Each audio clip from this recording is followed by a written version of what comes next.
সদস্যবৃন্দ, মাননীয় স্পিকার,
জনাব শাহজাহান চৌধুরী, মাননীয় সদস্য, কি পয়েন্ট অফ অর্ডার?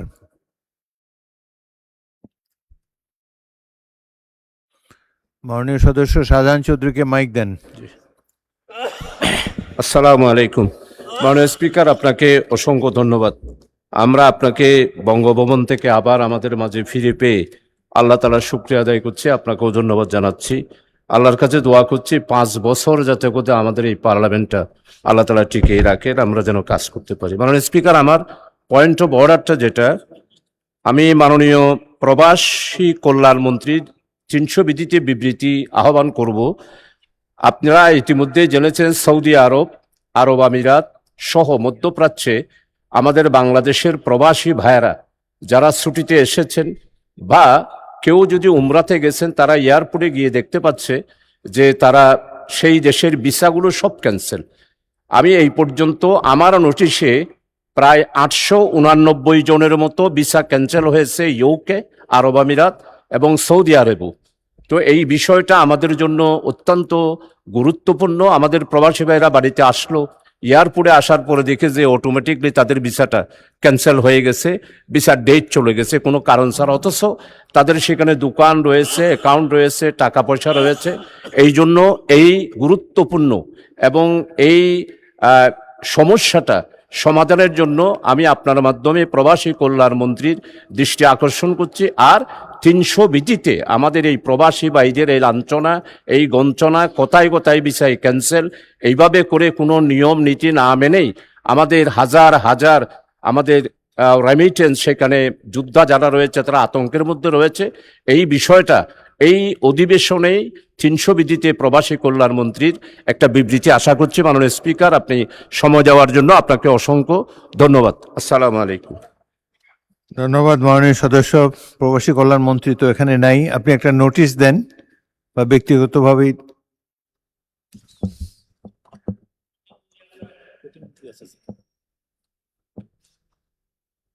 কোথায়?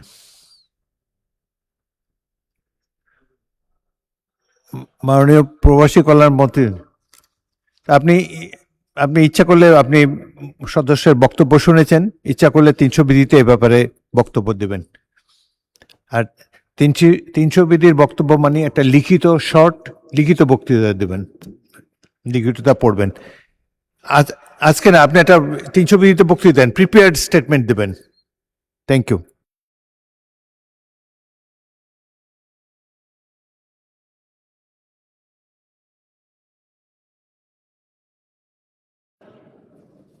পয়েন্ট অফ অর্ডার কি নিয়ে মাননীয় সদস্য? দেন, ওনাকে মাইক দেন। কি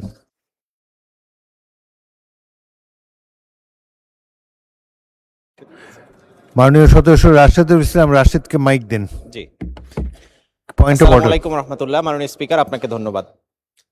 বাংলাদেশের ইতিহাসে 12 ফেব্রুয়ারি নির্বাচনের পর একটি দুঃখজনক দিন গেছে, হলো 4 আগস্ট এই মাসের। সেদিন বেশ কিছু ক্যাম্পাসে ছাত্রদলের নেতাকর্মীরা ছাত্র শিবিরের উপর হামলা করে, সেরকম একটি ঘটনা ঘটে ঢাকা কলেজে। এবং আমরা সবাই জেনে খুবই মর্মাহত হব যে সেদিন অ্যাডভোকেট আতিকুর রহমান নামে ঢাকা কলেজের অপোজিটে একজন আইনজীবী, তার চেম্বার ছিল, তিনি সেই চেম্বার থেকে বের হয়ে আসার পথে এই মাঝখানে পড়ে যান এবং তিনি নির্মমভাবে আহত হন। তার একটি চোখে দৃষ্টিশক্তি শেষ হয়ে গেছে অলরেডি এবং আরেকটা চোখও খুবই করুণ অবস্থায় রয়েছে। মাননীয় সদস্য, এই ঘটনাকে কেন্দ্র করে একটি মামলা হয়েছে এবং দুঃখজনকভাবে বাস্তব সত্য হচ্ছে যে সেই মামলায় আমাকেও আসামি করা হয়েছে। আমি সেখানে উপস্থিত ছিলাম না এবং সেই ঘটনার সাথে আমার কোনো সংশ্লিষ্টতাও নেই। অন্য কাজে অন্য এলাকায় আমি ব্যস্ত ছিলাম, অথচ এই মামলাটি হয়েছে। আমি অত্যন্ত বসুন। পরিতাপের সাথে আপনার কাছে ধন্যবাদ, প্রতিকার মাননীয় চাচ্ছি। মাননীয় সদস্য, পয়েন্ট অফ অর্ডারের নিয়ম সম্পর্কে আপনারা রুলস অফ প্রসিডিওর থেকে আরো অবহিত হবেন। পয়েন্ট অফ অর্ডার হলো সংসদে চলমান কোনো বিষয়ের উপরে, ধরুন একজন সদস্য কোনো বক্তব্য দিল, সেখানে কিছু বিভ্রান্তির স্কোপ রয়েছে, চলমান বিষয়ের উপরে আপনি দাঁড়িয়ে পয়েন্ট অফ অর্ডার আনতে পারেন। আরেকটা হলো সংসদ কাজের শৃঙ্খলা সম্পর্কে, এখানে একজন সদস্যের কোনো কর্মকাণ্ডের ফলে শৃঙ্খলা বিঘ্নিত হচ্ছে, এই ধরনের বিষয় হলো পয়েন্ট অফ অর্ডার। তারপর আপনি যেটা বলেছেন, আপনি নোটিশ দেন সংশ্লিষ্ট মন্ত্রীর কাছে, আপনি পত্রমাত্র জানতে পারেন। বাকি সংসদের কার্যক্রম নোটিশের মাধ্যমে হয়। আর একটা আই ক্যান অ্যাসিওর ইউ, এখন থেকে আমি rules of procedure thoroughly follow করার চেষ্টা করব, আপনারাও রুলস অফ প্রসিডিউর ফলো করবেন। ধন্যবাদ। মাননীয় সদস্যবৃন্দ, আজ কার্যপ্রণালী, আমি জরুরি জনগুরুত্বপূর্ণ বিষয় সম্পর্কে মনোযোগ আকর্ষণে যাচ্ছি। বিধি 71। মাননীয় সদস্যবৃন্দ, আজ কার্যপ্রণালী বিধির 71 বিধিতে জরুরি জনগুরুত্বপূর্ণ সম্পন্ন বিষয় মনোযোগ 92টি মনোযোগ আকর্ষণের নোটিশ পাওয়া গেছে। নোটিশদাতা মাননীয় সদস্যগণ হলেন দেওয়ান মোহাম্মদ সালাউদ্দিন, ঢাকা 19, সরওয়ার জামাল নিজাম, চট্টগ্রাম 13, আল ফারুক আব্দুল লতিফ, নীলফামারী 2, সাদিক রিয়াজ, দিনাজপুর 2, রুমিন ফারহানা, ব্রাহ্মণবাড়িয়া 2, শাহ মোহাম্মদ ওয়ারেস আলী মামুন, জামালপুর 5, জনাব মোহাম্মদ আব্দুল গফুর, কুষ্টিয়া 2, জনাব লুৎফুর রহমান, কক্সবাজার 3, কাজী রফিকুল ইসলাম, বগুড়া 1, মোহাম্মদ শওকতুল ইসলাম, মৌলভীবাজার 2, জনাব মোহাম্মদ আবুল কালাম, কুমিল্লা 9, মোহাম্মদ মোবাশ্বের আলম ভূঁইয়া, কুমিল্লা 10, শামসুর রহমান শিমুল বিশ্বাস, পাবনা 5, শিরিন সুলতানা, মহিলা আসন 2, মোহাম্মদ মোশাররফ হোসেন, বগুড়া 4, ফজলুর রহমান সাঈদ, জয়পুরহাট 1, মোহাম্মদ এনামুল হক, চট্টগ্রাম 12, মোহাম্মদ আলী আসগর, পাবনা 3, মোহাম্মদুল্লাহ, ময়মনসিংহ 2, খায়রুল কবির খোকন, নরসিংদী 1, মোহাম্মদ আব্দুল মান্নান, ব্রাহ্মণবাড়িয়া 5, মোহাম্মদ আমির হামজা, কুষ্টিয়া 3, জনাব জয়নুল আবেদিন, ফেনী 2, শেখ মুজিবুর রহমান ইকবাল, কিশোরগঞ্জ 5, মোহাম্মদ আশরাফ উদ্দিন, নরসিংদী 5, মোহাম্মদ আব্দুল আলিম, বাগেরহাট 4, মোহাম্মদ ফরিদুল কবির তালুকদার, জামালপুর 4, মুসাম্মদ ফরিদে ইয়াসমিন, মহিলা আসন 6, নীলুফার চৌধুরী মণি, মহিলা আসন 10, মোহাম্মদ রুহুল আমিন, চুয়াডাঙ্গা 2, রেজা আহমদ, কুষ্টিয়া 1, আজিজুল বাড়ি, খুলনা 4, এস এম জাহাঙ্গীর হোসেন, ঢাকা 18, সুলতানা আহমদ, মহিলা আসন 17, মোহাম্মদ শফিকুল ইসলাম, পটুয়াখালী 2, এ এম মাহবুব উদ্দিন, নোয়াখালী 1, জনাব মোহাম্মদ রাশেদুল ইসলাম রাশেদ, শেরপুর 1, মোহাম্মদ মনিরুল হক চৌধুরী, কুমিল্লা 6, জনাব সরওয়ার আলমগীর, চট্টগ্রাম 2, নাদিয়া পাঠান পাপন, মহিলা আসন 32, নাসির উদ্দিন আহমদ, মৌলভীবাজার 1, বিলকিস ইসলাম, মহিলা আসন 7, রাশেদা বেগম হীরা, মহিলা আসন 3, এ ই সুলতান মাহমুদ বাবু, জামালপুর 2, জনাব মোহাম্মদ আখতারুজ্জামান, ময়মনসিংহ 10, হেলেন জারিন খান, মহিলা আসন 9, মোহাম্মদ আবুল কালাম আজাদ, খুলনা 6, ফখরুদ্দিন আহমদ, ময়মনসিংহ 11, রফিকুল ইসলাম হিলালি, নেত্রকোনা 3, শেখ ফরিদ আহমদ, চাঁদপুর 3, মোহাম্মদ নুরুল ইসলাম, চাঁপাইনবাবগঞ্জ 3, মোহাম্মদ হাসান রাজীব প্রধান, লালমনিরহাট 1, মোহাম্মদ আব্দুল সাত্তার, নীলফামারী 1, মোহাম্মদ ফাহিম চৌধুরী, শেরপুর 2, মোহাম্মদ আব্দুল খালেক, সাতক্ষীরা 2, রেহানা আক্তার রানু, মহিলা আসন 4, সঞ্জিদা ইসলাম, মহিলা আসন 16, মোসাম্মদ নাজমুন নাহার, মহিলা আসন 40, সালাউদ্দিন, গাজীপুর 4, আলমগীর মোহাম্মদ মাহফুজুল্লাহ ফরিদ, কক্সবাজার 2, ইমরান আহমদ চৌধুরী, সিলেট 6, মোহাম্মদ মাহবুবুল আলম, কুড়িগ্রাম 3, মোহাম্মদ খালেদ হোসেন মাহবুব, ব্রাহ্মণবাড়িয়া 3, আনিসুর রহমান মাদারীপুর 3, শামীমারা বেগম স্বপ্না মহিলা আসন 21, গাজী এনামুল হক যশোর 5, সর্দার শরফুদ্দিন আহমদ বরিশাল 2, অধ্যাপক নজরুল ইসলাম রাজশাহী 5, মাজাহরুল ইসলাম কিশোরগঞ্জ 1, অ্যাডভোকেট মোহাম্মদ জালাল উদ্দিন কিশোরগঞ্জ 2, জনাব মোহাম্মদ ইলিয়াস মোল্লা ফরিদপুর 1, শাহজাহান চৌধুরী কক্সবাজার 4, মোহাম্মদ মতিউর রহমান ঝিনাইদহ 3, কামরুজ্জামান মুন্সিগঞ্জ 3, মোহাম্মদ মঞ্জুরুল ইসলাম দিনাজপুর 1, মোহাম্মদ রুহুল আমিন দুলাল পিরোজপুর 3, মোহাম্মদ সেলিম রেজা সিরাজগঞ্জ 1, আখতার হোসেন রংপুর 4, মোহাম্মদ সালমান ওমর ময়মনসিংহ 1, সেলিনা সুলতানা মহিলা আসন 35, ডক্টর মোহাম্মদ মাহবুবুর রহমান ময়মনসিংহ 7, আরিফা সুলতানা মহিলা আসন 30, সাবিকুন নাহার মহিলা আসন 39, জনাব এরশাদুল্লাহ চট্টগ্রাম 8, মোহাম্মদ আব্দুল আজিজ নাটোর 4, জনাব মোহাম্মদ নুরুল ইসলাম ভোলা 4, মোহাম্মদ আব্দুল হান্নান চাঁদপুর 4, ওবায়দুল্লাহ সালাফি নীলফামারী 3, মোহাম্মদ রকনউদ্দিন বাবুল লালমনিরহাট 2, মুন্সি রফিকুল আলম ফেনী 1, হাফিজ মোহাম্মদ রবিউল বাশার সাতক্ষীরা 3, সৈয়দ জয়নুল আবেদিন ঢাকা 4। নোটিশগুলোর মধ্য হতে আমি মাননীয় সংসদ সদস্য মোহাম্মদ মোবাশ্বের আলম ভূঁইয়া কুমিল্লা 10, মোহাম্মদ মোশাররফ হোসেন বগুড়া 4 এবং মোহাম্মদ রাশেদুল ইসলাম রাশেদ শেরপুর 1-এর নোটিশগুলো গ্রহণ করলাম। বাকি নোটিশগুলো গ্রহণ করা সম্ভব হলো না বলে দুঃখিত। যাদের নোটিশ গ্রহণ করা হয়নি বিধি অনুযায়ী তাদের মধ্য থেকে প্রত্যেককে নিজ নিজ নোটিশের বিষয়বস্তু সম্পর্কে 2 মিনিট করে বক্তব্য রাখার আহ্বান জানাবো। তবে মোট 30 মিনিটের মধ্যে যতজন সদস্যের বক্তব্য রাখা সম্ভব ততজন সদস্যই বক্তব্য রাখবেন। মাননীয় সদস্যবৃন্দ, বিধি অনুযায়ী আজকে বৈঠকের জন্য প্রযোজ্য নোটিশটি শুধু পড়বেন, অন্য বৈঠকের জন্য প্রযোজ্য নোটিশ পড়বেন না।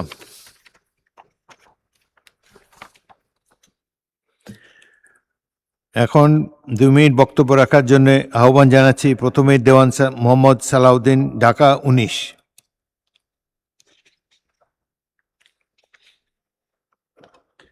মাননীয় স্পিকার, আপনাকে ধন্যবাদ। 71 বিধিতে মাননীয় সড়ক পরিবহন ও সেতু মন্ত্রী মনোযোগ আকর্ষণ করছি।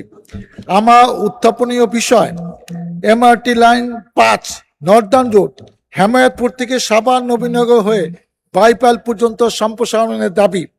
ঢাকা ক্রমবর্ধমান জনসংখ্যা, যানজট নিরসন এবং রাজধানীর সাথে পার্শ্ববর্তী গুরুত্বপূর্ণ শিল্প, শিক্ষা, প্রশাসনিক ও জাতীয় প্রতিষ্ঠানসমূহে দ্রুত নিরাপদ যোগাযোগ নিশ্চিত করার লক্ষ্যে সরকার মেট্রো রেলের সম্প্রসারণে যে উদ্যোগ গ্রহণ করেছে তা অত্যন্ত প্রশংসনীয়। MRT line 5 Northern road Hemayetpur থেকে ভাটারা পর্যন্ত বাস্তবায়নের পরিকল্পনা রয়েছে। এই রুটে হেমায়তপুরে মেট্রো রেলের প্রধান ডিপো স্থাপনের পরিকল্পনাও আছে। আমাদের দাবি হলো হেমায়তপুরকে শুধু ডিপো ও টার্মিনাল হিসেবে সীমাবদ্ধ না রেখে মেট্রো রেল লাইন 5-এর রুটটি সাভার নবীনগর হয়ে বাইপাল পর্যন্ত সম্প্রসারণ করা হোক। হেমায়তপুর সাভার নবীনগর বাইপাল অঞ্চলটি জাতীয়ভাবে অত্যন্ত গুরুত্বপূর্ণ। এই এলাকায় রয়েছে ঢাকা ইপিজেড, বিপিএটিসি, জাহাঙ্গীরনগর বিশ্ববিদ্যালয়, বিএলআরআই, ডায়েরি ফার্ম, সাভার সেনানিবাস, জাতীয় স্মৃতিসৌধ, সাভার ডিওএইচএস, পরমাণু গবেষণা কেন্দ্র, বিকেএসপি, 6টি বেসরকারি বিশ্ববিদ্যালয়, বিপুল সংখ্যক শিল্প কারখানা ও আবাসিক এলাকা। এমআরটি লাইন 5 হেমায়তপুর থেকে সাভার হয়ে নবীনগর ও বাইপাল পর্যন্ত সম্প্রসারিত হলে এই অঞ্চলে লাখো মানুষের গণপরিবহন ব্যবস্থা বৈপ্লবিক পরিবর্তন আসবে। এর মাধ্যমে সকল গুরুত্বপূর্ণ জাতীয় প্রতিষ্ঠানগুলোর সাথে সাভার আশুলিয়া প্রায় 50 লক্ষ মানুষের সাথে রাজধানী দ্রুত ও আধুনিক যোগাযোগ ব্যবস্থা গড়ে উঠবে এবং যানজটে সীমাহীন কষ্ট লাঘবে জনগণের মুক্তি পাবে। অতএব আমি মাননীয় সড়ক পরিবহন সেতু মন্ত্রী মহোদয়ের কাছে এমআরটি লাইন 5 নর্দার্ন রুটটি হেমায়তপুর অংশ থেকে সাভার নবীনগর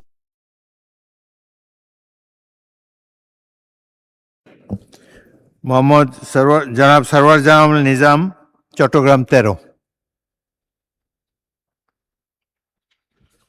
বিসমিল্লাহির রহমানির রহিম। মাননীয় স্পিকার, আপনাকে অশেষ ধন্যবাদ।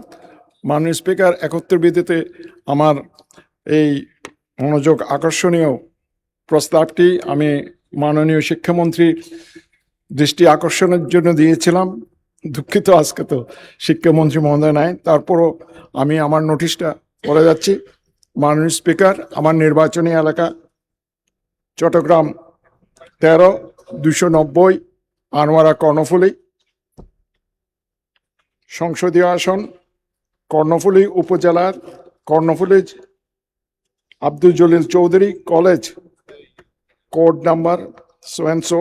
এটি ঐতিহ্যবাহী ও খুবই ঐতিহাসিক পুরানো একটা কলেজ।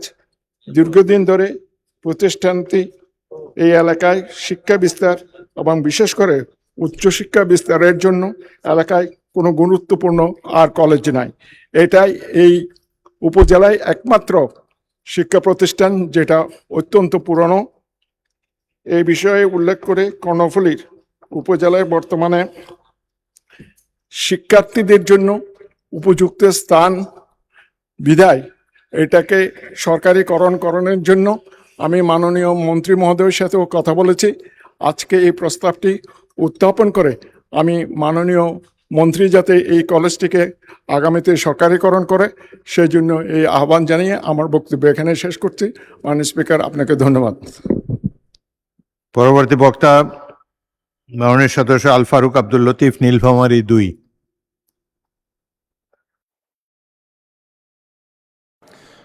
বিসমিল্লাহ রহমানির রহিম। মাননীয় স্পিকার, আপনাকে ধন্যবাদ।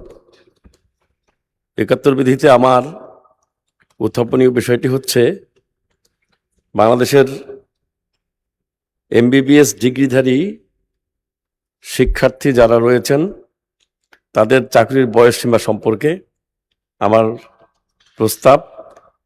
দেশের স্বাস্থ্য খাতের মানোন্নয়ন এবং চিকিৎসকদের দীর্ঘ শিক্ষা জীবনের বাস্তবতাকে বিবেচনায় নিয়ে সরকারি চাকরিতে MBBS শিক্ষার্থীদের বয়সসীমা, সর্বোচ্চ বয়সসীমা বৃদ্ধিকরণ প্রসঙ্গে আমার প্রস্তাবনা হলো, যখন 30 বছরের বয়সসীমা ছিল সাধারণ শিক্ষার্থীদের ক্ষেত্রে, তখন মেডিকেল কলেজের স্টুডেন্টদের গ্র্যাজুয়েশনের সময়সীমা 5 বছর এবং 1 বছরের বাধ্যতামূলক ইন্টার্নশিপের কারণে 6 বছরের বাধ্যবাধকতা থাকায় সাধারণ শিক্ষার্থীদের 30 বছর থাকা অবস্থায় মেডিকেল স্টুডেন্টদের জন্য 32 বছরের বয়সসীমা নির্ধারণ করা হয়েছিল।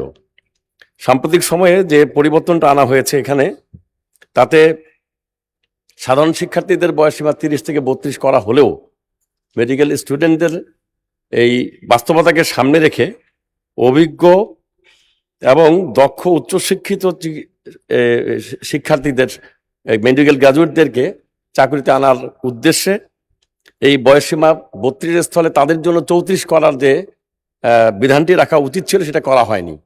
আমি মাননীয় মন্ত্রীর কাছে তাদের ন্যায্য দাবি হিসাবে এবং জনস্বার্থে তাদের চাকরিতে প্রবেশের বয়সসীমা 32 স্থলে 34 করার জন্য দাবি জানাচ্ছি। ধন্যবাদ মাননীয় স্পিকার। পরবর্তী বক্তা মোহাম্মদ সাদিক রিয়াজ, দিনাজপুর 2।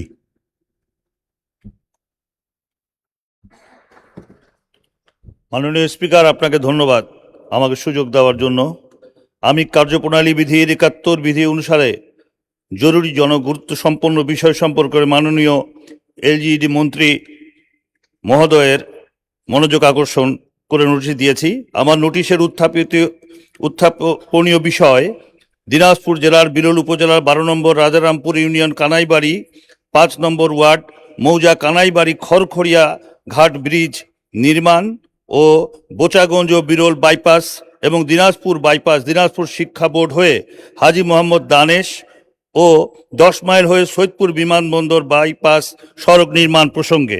মাননীয় স্পিকার, আমার নির্বাচনী এলাকা দিনাজপুর 2 জেলার বিরল উপজেলার অত্যন্ত গুরুত্বপূর্ণ এবং দীর্ঘদিন ধরে উপেক্ষিত কানাইবাড়ি খড়খড়িয়া ঘাটে ঢেপা নদীর উপর একটি আধুনিক ব্রিজ নির্মাণ। এই অঞ্চলের হাজার হাজার মানুষ দীর্ঘদিনের প্রাণের দাবি। এই ঘাটে ব্রিজ নির্মিত হলে নদীর পূর্ব পারের মানুষের শিক্ষা বোর্ড হাজী মোহাম্মদ দানেশ বিজ্ঞান ও প্রযুক্তি বিশ্ববিদ্যালয় 10 মাইল হয়ে সৈয়দপুর রংপুর, আবার শিক্ষা বোর্ড হয়ে ফুলবাড়ি বিরামপুর গোবিন্দগঞ্জ দিয়ে গাইবান্ধা বগুড়া ও ঢাকা যাতায়াত অনেক সহজ হয় এবং প্রায় 8 হতে 10 কিলোমিটার রাস্তা ঘুরে যেতে হবে না। এই ঘাট পারাপারের একমাত্র মাধ্যম নৌকা।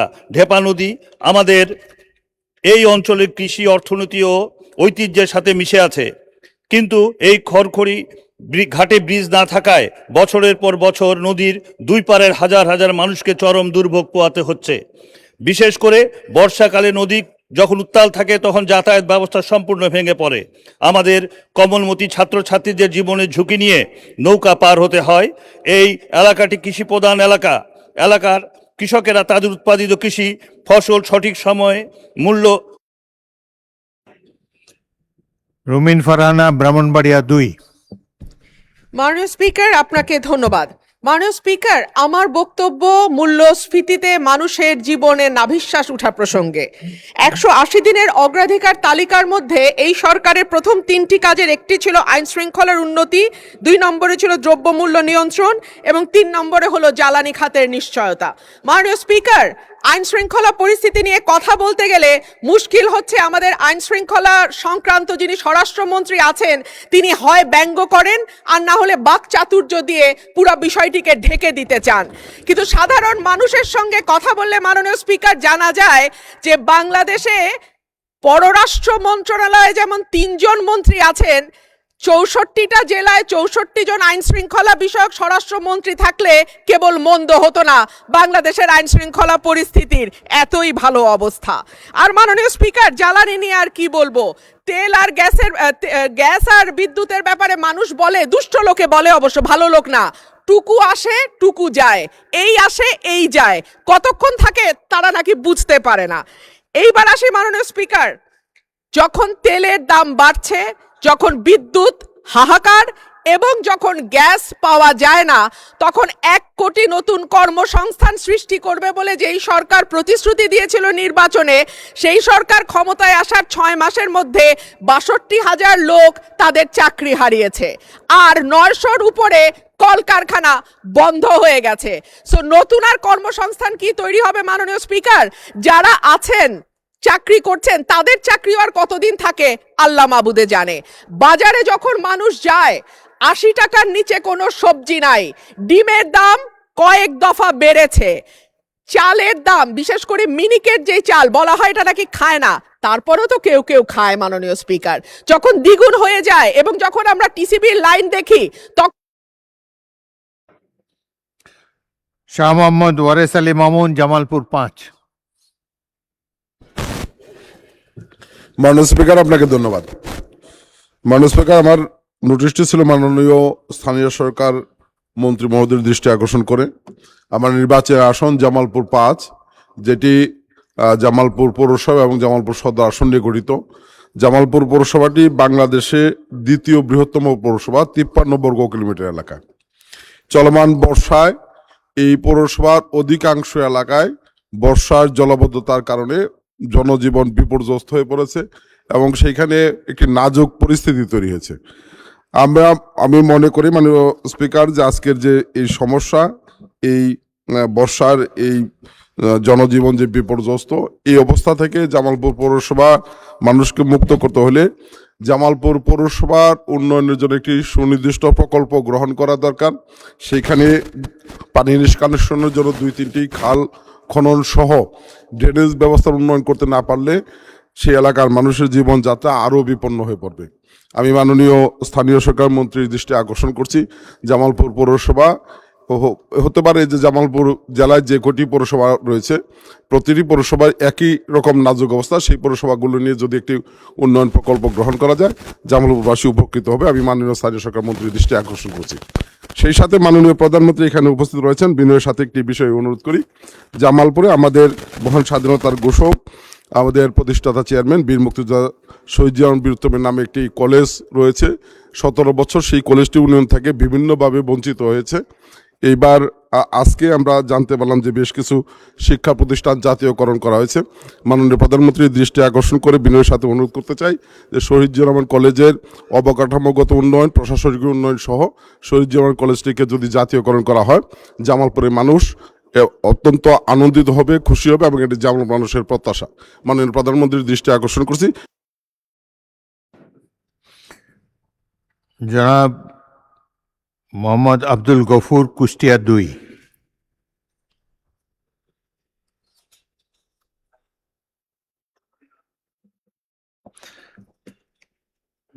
মাননীয় সদস্য লুৎফর রহমান, কক্সবাজার 3। বিসমিল্লাহ রহমান রহিম। মাননীয় স্পিকার, আপনাকে ধন্যবাদ। আমি 71 বিধিতে মাননীয় স্থানীয় সরকার মন্ত্রী জনাব ডক্টর মঈন খান ওনাকে অভিনন্দন জানিয়ে আমি উত্থাপন করছি যে আমার নির্বাচনী এলাকার রামু উপজেলার ফতেহাকুল ইউনিয়নকে পৌরসভায় উন্নীতকরণ প্রসঙ্গে। আমার নির্বাচনী এলাকা কক্সবাজার জেলার অন্তর্গত রামু উপজেলার অবস্থিত ফতেহাকুল সদর ইউনিয়ন 1799 সালে প্রতিষ্ঠিত হয়। ব্রিটিশ ক্যাপ্টেন হিরাম কক্স সর্বপ্রথম ফতেহাকুল ইউনিয়নে এসে কক্সবাজার জেলার সভ্যতার গোড়াপত্তন করেন। জনাব হিরাম কক্সের নাম অনুসারে কক্সবাজার জেলার নামকরণ করা হয়। 200 বছরের পুরানো এই ইউনিয়নে বর্তমানে জনসংখ্যা 41,193 জন, আয়তন প্রায় 5 বর্গ কিলোমিটার, মোট 41টি গ্রাম নিয়ে গঠিত। এছাড়া এখানে একটা বিশ্ববিদ্যালয়, কলেজ আছে, উচ্চ বিদ্যালয় আছে, কারিগরি শিক্ষা প্রতিষ্ঠান আছে, মাদ্রাসা, সরকারি প্রাথমিক বিদ্যালয়, হাট বাজার, মসজিদ, মন্দির সহ নানা বিভিন্ন জনসেবামূলক প্রতিষ্ঠান আছে। ফতেহাকুল ইউনিয়নের রামু উপজেলার অন্যতম প্রাচীন, জনবহুল, অর্থনৈতিক কর্মকাণ্ডের সমৃদ্ধ একটি কেন্দ্রবিন্দু। এর পাশে আছে রামু ক্যান্টনমেন্ট। উন্নত যোগাযোগ ব্যবস্থা, ক্রমবর্ধমান জনসংখ্যা, নগরায়নের বিস্তার এবং নাগরিক সুবিধার চাহিদা বিবেচনায় এই অঞ্চলের জনগণের দীর্ঘদিনের ধরে পৌরসভা ঘোষণার প্রত্যাশা করে আসছে। জনস্বার্থে এই এলাকার সার্বিক উন্নয়নের কথা বিবেচনা করে ফতেহাকুল ইউনিয়নকে পৌরসভা ঘোষণার প্রয়োজনীয় কার্যক্রম গ্রহণ করার জন্য আমি বিনীত অনুরোধ জানাচ্ছি। বিষয়টি অতিবিদ জরুরি এবং জনগুরুত্বপূর্ণ বিদায় আপনার দৃষ্টি আকর্ষণ করছি। ধন্যবাদ মাননীয় স্পিকার। কাজী রফিকুল ইসলাম, বগুড়া 1।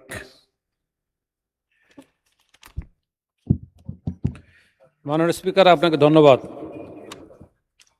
71 বিধিতে আমার উত্থাপনীয় বিষয় 36 বগুড়া 1 আসনের চরাঞ্চলীয় অব্যবহৃত খাস জমিতে সৌরবিদ্যুৎ পার্ক স্থাপন প্রসঙ্গে।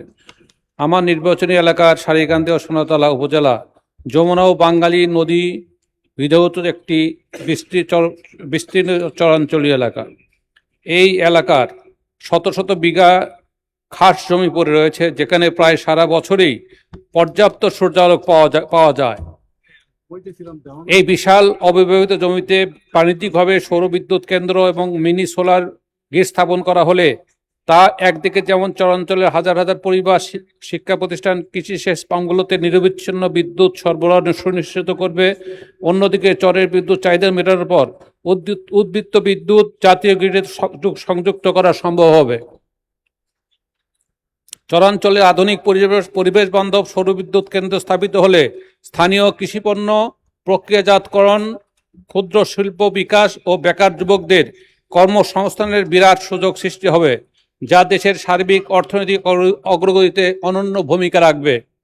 মাননীয় স্পিকার, আপনার মাধ্যমে এই আসনে চরাঞ্চলে ব্যবহৃত খাস জমিতে সৌরবিদ্যুৎ পার্ক স্থাপনে বিদ্যুৎ, জ্বালানি ও খনিজ সম্পদ মন্ত্রণালয়ের সুনির্দিষ্ট পরিকল্পনা বিশেষ প্রকল্প গ্রহণের উদ্যোগ নেওয়ার জন্য সংশ্লিষ্ট মন্ত্রণালয়ের মাননীয় মন্ত্রী মহোদয়ের দৃষ্টি আকর্ষণ করছি। মাননীয় স্পিকার, আপনাকে ধন্যবাদ।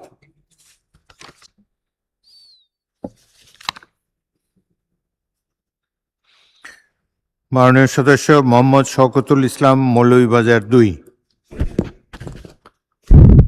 মাননীয় স্পিকার, আপনাকে ধন্যবাদ।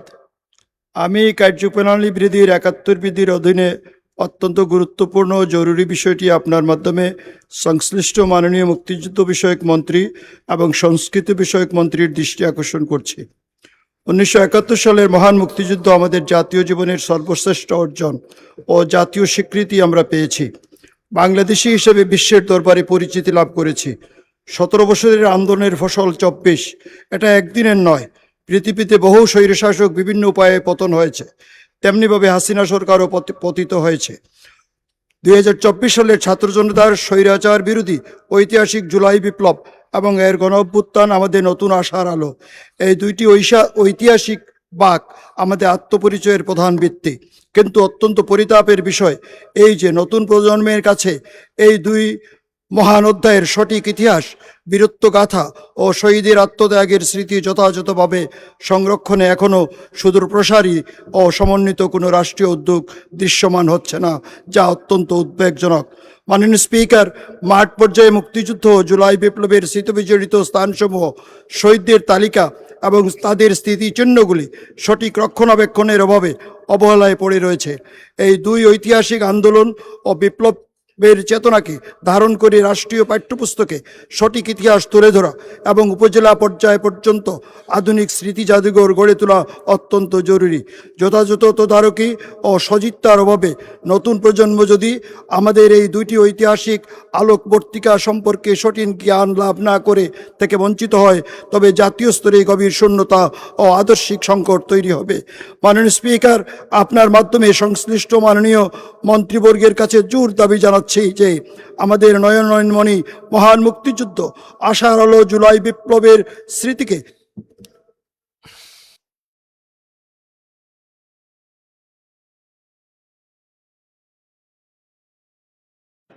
মোহাম্মদ আবুল কালাম, কুমিল্লা ৯। মাননীয় স্পিকার, আপনাকে ধন্যবাদ। আমি ৭১ বিধিতে আমার জরুরি জনগুরুত্বপূর্ণ বিষয়ে প্রতি মাননীয় কৃষি মন্ত্রী মনোযোগ আকর্ষণ করতে চাই। উত্থাপিত বিষয় ধানের আবাদ কমে তামাকের আবাদ বৃদ্ধি প্রসঙ্গে। মাননীয় স্পিকার, দেশের কৃষিতে নীরবে বদলে যাচ্ছে আবাদ চিত্র। একদিকে যেমন কমেছে খাদ্যশস্য ধানের আবাদ, অন্যদিকে ক্রমশ বাড়ছে তামাক চাষের পরিধি। বাংলাদেশের পরিসংখ্যান ব্যুরোর সর্বশেষ ফসল পরিসংখ্যানে বলছে, গত কয়েক বছরে আউশ ও আমন দুই মৌসুমে ধানের আবাদ কমেছে। বিপরীতে একই সময়ে উল্লেখযোগ্য হারে বেড়েছে তামাক চাষের আবাদ। কৃষি বিশেষজ্ঞরা বলেছেন, লাভজনক বাজার, চুক্তিভিত্তিক উৎপাদন এবং সক্রিয় তৎপরতার কারণে অনেক কৃষক খাদ্যশস্যের পরিবর্তে তামাক চাষে ঝুঁকছেন। তবে এই প্রবণতা দীর্ঘমেয়াদে দেশের খাদ্য নিরাপত্তা ও পরিবেশের জন্য উদ্বেগের কারণ হতে পারে বলে আমি মনে করি। বিবিএস প্রকাশিত ফসল পরিসংখ্যান ও কৃষি ত্রৈমাসিক প্রতিবেদন অনুযায়ী 2023-24 অর্থবছরে দেশে আহত ধানের আবাদ হয়েছিল 25,56,916 একর জমিতে। 25-26 অর্থবছরে তা কমে 23,35,516 একর, অর্থাৎ 2 বছরে আউশের আবাদ কমেছে 2,21,400 একর। একই ধরনের চিত্র দেখা গেছে আমন ধানের ক্ষেত্রেও। মাননীয় স্পিকার, যদি আবাদ কমলে উৎপাদন একই হারে কমে এমন নয়। উন্নত জাতের বীজ শামসুর রহমান, শিমুল বিশ্বাস, পাবনা ৫।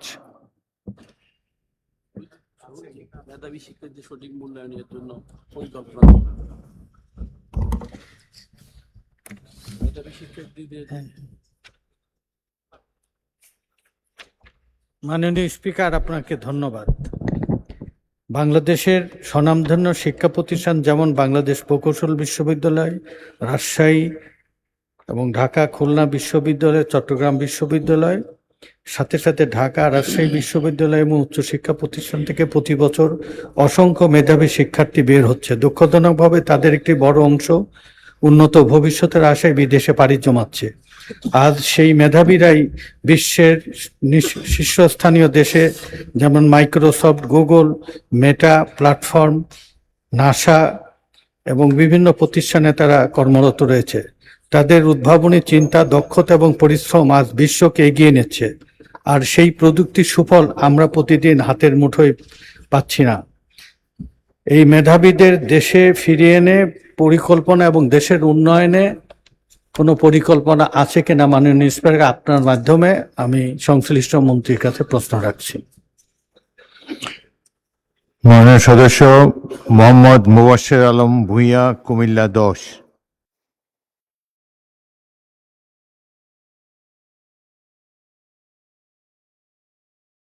আপনাকে ধন্যবাদ।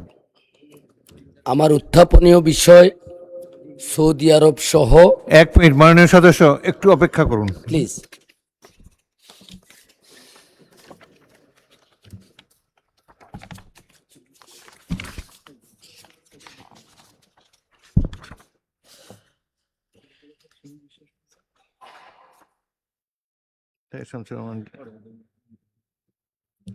এটা কি অ্যাকসেপ্ট হয়েছে?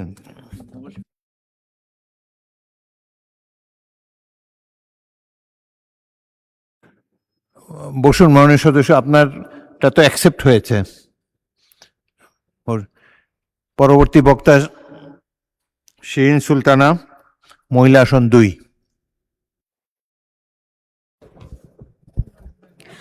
মাননীয় স্পিকার, আপনাকে ধন্যবাদ। খাদ্য মন্ত্রণালয়ের মাননীয় মন্ত্রীর দৃষ্টি আকর্ষণ প্রসঙ্গে কৃষকের কাছ থেকে সরাসরি ন্যায্য মূল্যে ধান, চাল সহ অন্যান্য উৎপাদিত ফসল সংগ্রহে মধ্যস্বত্বভোগীদের দৌরত্ব কমানোর প্রসঙ্গে বাংলাদেশ একটি কৃষি নির্ভরশীল দেশ। এদেশের কৃষক হাড় ভাঙা খাটুনি খেতে ফসল ফলায়, কিন্তু বেশিরভাগ ক্ষেত্রে কৃষকেরা তাদের ফসলের ন্যায্য মূল্য পায় না। এতে প্রতি বছর হাজার হাজার কৃষক লোকসানের মুখে পড়ে সর্বশান্ত হয়ে যায়। তাই কৃষকের কাছ থেকে সরাসরি ন্যায্য মূল্যে ধান, চাল সহ অন্যান্য উৎপাদিত ফসল সংগ্রহে মধ্যস্বত্বভোগীদের দৌরত্ব কমানোতে সরকার কী ব্যবস্থা গ্রহণ করেছে, এ ব্যাপারে খাদ্য মন্ত্রণালয়ের মাননীয় মন্ত্রীর দৃষ্টি আকর্ষণ করছি। মাননীয় স্পিকার, আপনাকে ধন্যবাদ। মোহাম্মদ ফজলুর রহমান সাইদ, জয়পুরহাট 1। মাননীয় স্পিকার, আপনাকে ধন্যবাদ। মাননীয় স্পিকার, আমার উত্থাপিত বিষয় ছিল নন এমপিওভুক্ত শিক্ষা প্রতিষ্ঠান। এই শিক্ষা প্রতিষ্ঠানগুলিতে দেখা যায় যে অনেক শিক্ষক তাদের রিটায়ার্ড করে চলে গেছে, কিন্তু বেতন ভাগ্যে ওঠেনি। এই জায়গায় ইবতেদায়ী মাদ্রাসাগুলিও তাই। আমি মাননীয় প্রধানমন্ত্রীর দৃষ্টি আকর্ষণ করছি, তাদের ব্যাপারে একটা প্রয়োজনীয় ব্যবস্থা গ্রহণ করা দরকার। মাননীয় স্পিকার, এছাড়াও আমার একটু কথা হলো যে শিক্ষা প্রতিষ্ঠানসমূহের যেগুলির ভবন নির্মাণ হয়নি, শিক্ষা মন্ত্রণালয়ের সার্কুলারের আলোকে আমরা কিন্তু ভবন নির্মাণের জন্য আমরা ডিউ লেটার দিয়েছি, কিন্তু এখনো পর্যন্ত কোথাও আমরা বিরোধী দলে কোথাও কোনো ভবন নির্মাণ করতে পারছি না।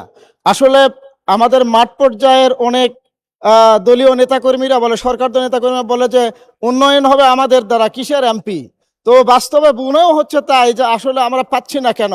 যেমন আর বাস্তবে কিছু দেখতে পাচ্ছি যে যে আসলে এই ফ্যামিলি কার্ডের জন্য জরিপের যে লোক নিয়োগ করা হলো, সেখানে পুরা দলীয়করণ করা হয়েছে। এমনকি মসজিদগুলিতে মসজিদের ইমামদের বেতনের জন্য যে সমস্ত ইমামদেরকে বাছাই করা হচ্ছে, এখানে আমরা দেখেছি যে ইসলামিক ফাউন্ডেশন জরিপ করেছে, এটাকে বাতিল করে দলীয় লোক দ্বারা সেটাকে বাছাই করে তাদেরকে নেওয়া হয়েছে। তাহলে আসলেই আমরা যারা নির্বাচিত হলাম, এই জনপ্রতিনিধিদের কোনো মূল্যই কি থাকবে না? মাননীয় স্পিকার, এই জায়গায় আমি বলবো, যদি এভাবে দলীয়করণ চলে তাহলে এই দেশের ভবিষ্যৎ কি হবে?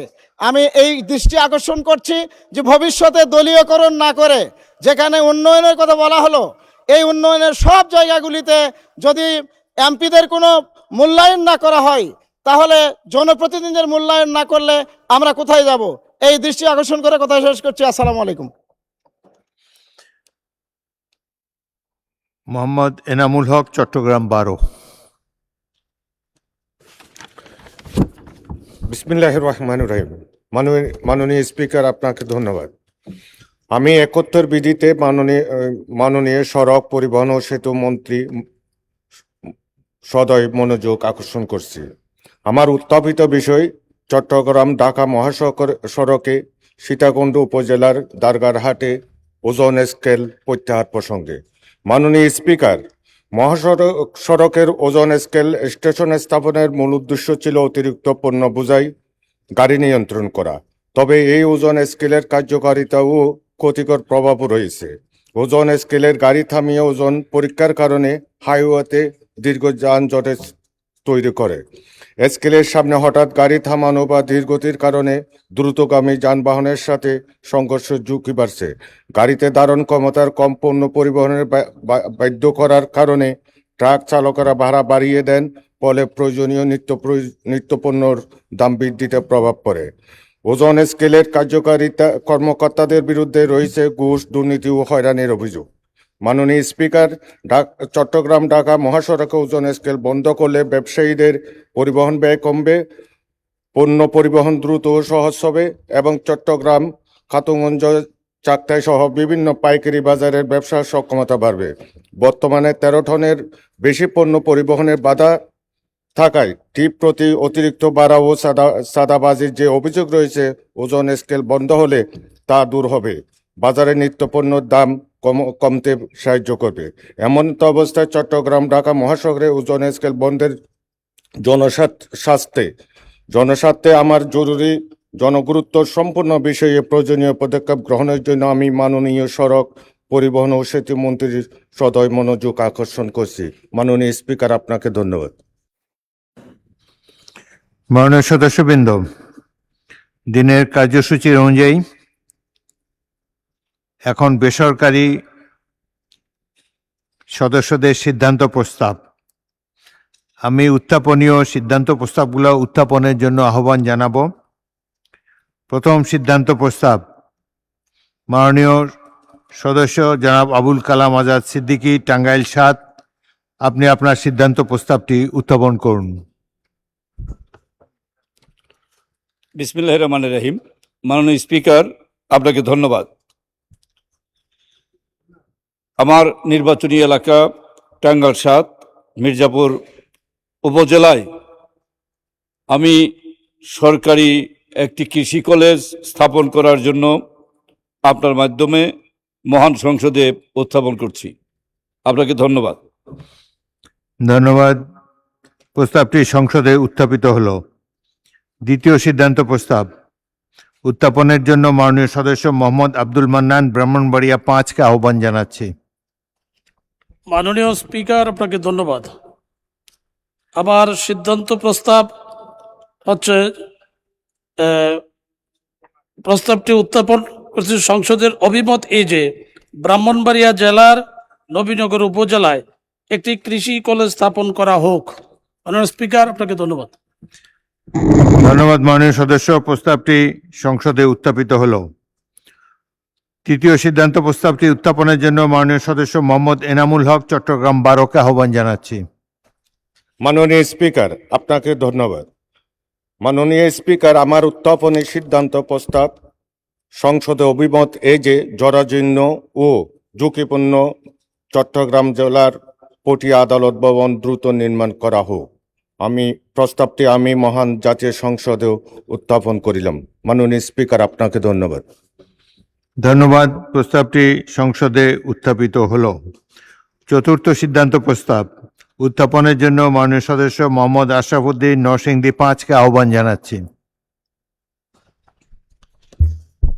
বিসমিল্লাহির রহমানির রহিম। ধন্যবাদ মাননীয় স্পিকার। মাননীয় সদস্য সংসদের অভিমত এই যে রায়পুরা নরসিংদী রেলওয়ে স্টেশন আরশিনগর থেকে শুরু হয়ে আমিরগঞ্জ ও অন্যান্য রেল স্টেশন পার হয়ে শ্রীরামপুর রেলগেট পর্যন্ত সড়কটি শ্রীরামপুর রেলগেট থেকে শ্রীনিধি দৌলতকান্দি হয়ে ভৈরব রেল স্টেশন পর্যন্ত বর্ধিত করা হোক। ধন্যবাদ মাননীয় স্পিকার। ধন্যবাদ। প্রস্তাবটি সংসদে উত্থাপিত হলো। এখন আমি মাননীয় সদস্য আবুল কালাম আজাদ সিদ্দিকী, টাঙ্গাইল ৭কে তার সিদ্ধান্ত প্রস্তাবের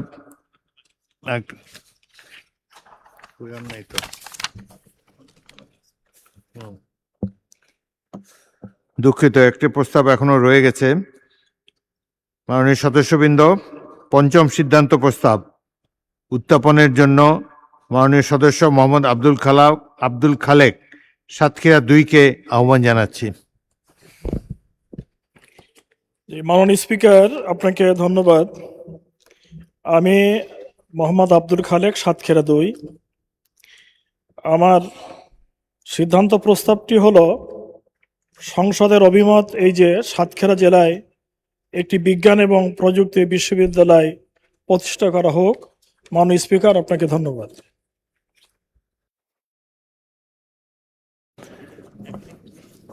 ধন্যবাদ। প্রস্তাবটি সংসদে উত্থাপিত হলো।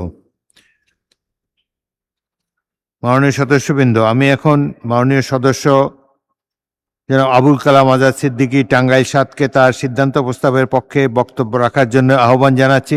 আপনার সময় 3 মিনিট। মাননীয় স্পিকার, আপনাকে আন্তরিকভাবে ধন্যবাদ জানাচ্ছি।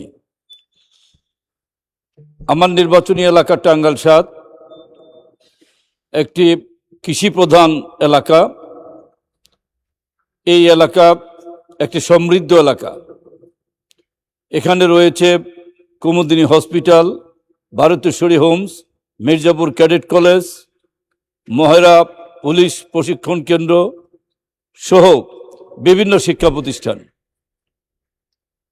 আমার মনে পড়ে মহান স্বাধীনতার ঘোষক শহীদ রাষ্ট্রপতি জিয়াউর রহমান 1979 এবং 80 অর্থ বছরে সবুজ বিপ্লব এবং কৃষি বিপ্লবের মধ্য দিয়ে দেশে খাদ্য স্বয়ংসম্পূর্ণতা অর্জন করেছিল।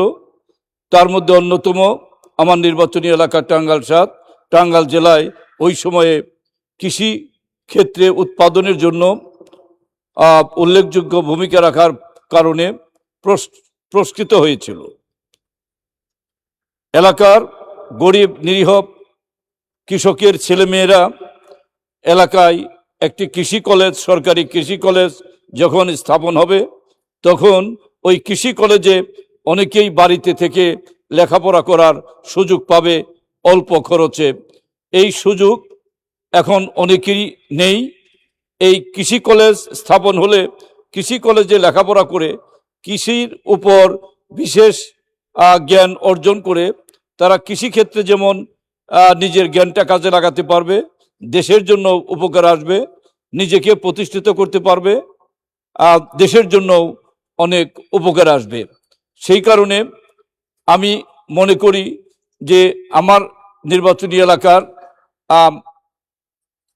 ভৌগোলিক অবস্থানটা হলো একদিকে লৌহজং নদী, আরেক দিকে বংশাই নদী, আরেক দিকে ধলেশ্বরী নদী, আরেক প্রান্তে আছে পাহাড়ি অঞ্চল গজারির বন।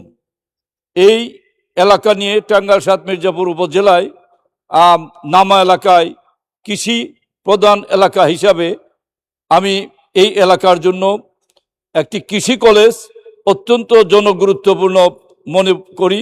কৃষি প্রধান দেশে কৃষি কলেজ টাঙ্গাইল ৭ মির্জাপুর উপজেলায় যখন প্রতিষ্ঠিত হবে, অনেক ছেলেমেয়েরা এখানে লেখাপড়া করার সুযোগ পেয়ে নিজেকে প্রতিষ্ঠিত করতে পারবে এবং কৃষিক্ষেত্রে দেশের উপর অনেক অবদান রাখতে পারবে। দেশ কৃষি প্রধান দেশ হিসাবে অনেক দূর এগিয়ে যাবে এবং নিজেকেও ছাত্রছাত্রী হিসাবে এগিয়ে নিয়ে যাবে। এই প্রত্যাশায় আমি মনে করি এই জনগুরুত্বপূর্ণ দাবিটি মাননীয় সদস্যবৃন্দ, এই সিদ্ধান্ত প্রস্তাবের উপর 10 জন মাননীয় সদস্য সংশোধনী দিয়েছেন। আমি এখন তাদেরকে নিজ নিজ সংশোধনী উত্থাপন এবং সংশোধনীর উপরে সংক্ষিপ্ত বক্তব্য রাখার জন্য আহ্বান জানাচ্ছি। এই 10 জনের প্রত্যেকেরই সময় 1 মিনিট করে। প্রথমে বক্তব্য রাখবেন নাদিয়া পাঠান পাপন, মহিলা আসন 32। 1 মিনিটে বলুন। ধন্যবাদ মাননীয় স্পিকার।